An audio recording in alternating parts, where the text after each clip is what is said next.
മൂന്നാർ യാത്രയുടെ ഭാഗം ആയി മാട്ടുപ്പെട്ടി റൂട്ടിൽ ഉള്ള മാട്ടുപ്പെട്ടി ഡാമിൽ എത്തിച്ചേർന്നിരിക്കുന്നു. മുന്നാറിൽ നിന്നും 11 കിലോമീറ്റർ അകലെയാണ് മാട്ടുപ്പെട്ടി ഡാം.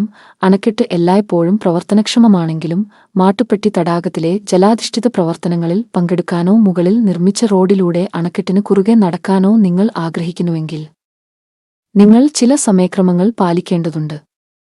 തടാകത്തിലെ വിനോദ പ്രവർത്തനങ്ങൾ ആഴ്ചയിലെ എല്ലാ ദിവസവും രാവിലെ 9:30 മണി മുതൽ വൈകുന്നേരം 5 വരെയായിരിക്കും. മാട്ടുപ്പെട്ടി അണക്കെട്ടിന്റെ മുകൾ ഭാഗം നന്നായി ടാർ ചെയ്തിരിക്കുന്നു. വാഹനങ്ങൾക്ക് കടന്നുപോകാൻ ഒരു റോഡുമുണ്ട്.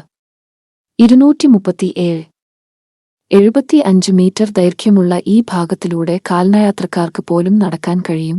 ഇത് അണക്കെട്ടിന്റെ ആകെ നീളമാണ്. ചെറിയ കുന്നുകളുടെയും തടാകത്തിനു ചുറ്റുമുള്ള ഇടതൂർന്ന സസ്യജാലങ്ങളുടെയും പനോരമിക് ഫോട്ടോകൾ കാണാൻ നിങ്ങൾ ആഗ്രഹിക്കുന്നുവെങ്കിൽ ലുക്കൌട്ടുകൾ നിർത്തി ചിത്രങ്ങൾ എടുക്കാൻ മികച്ച സ്ഥലങ്ങളാണ്. ഡാമിലൂടെ ഉള്ള ബോട്ടിംഗ് ആണ് ഇവിടത്തെ പ്രധാന ആകർഷണം. ഡാമിലേക്ക് ഓരോ വ്യക്തിക്കും 10 രൂപ പ്രവേശന ഫീസുണ്ട്. ഒരു സാധാരണ ബോട്ടിൽ 15 മിനിറ്റ് സവാരിക്ക് കുറഞ്ഞത് 1 പേരെയും പരമാവധി 5 പേരെയും വഹിക്കാൻ കഴിയുന്ന മുഴുവൻ ബോട്ടിനും നിങ്ങൾ 300 രൂപ നൽകണം. സ്പീഡ് ബോട്ടിൽ സമാനമായ ഒരു സവാരിക്ക് 1 മുതൽ 5 വരെ ആളുകളെ കയറ്റാൻ കഴിയുന്ന ബോട്ടിന് നിങ്ങൾ 500 രൂപ നൽകണം. ഒരു വലിയ കൂട്ടം സുഹൃത്തുക്കളുമായോ കുടുംബാംഗങ്ങളുമായോ ആസ്വദിക്കാൻ തടാകം സന്ദർശിക്കുന്നവർക്ക് അരമണിക്കൂർ നീണ്ടുനിൽക്കുന്ന ഒരു വലിയ ബോട്ട് സവാരി ഉണ്ട്.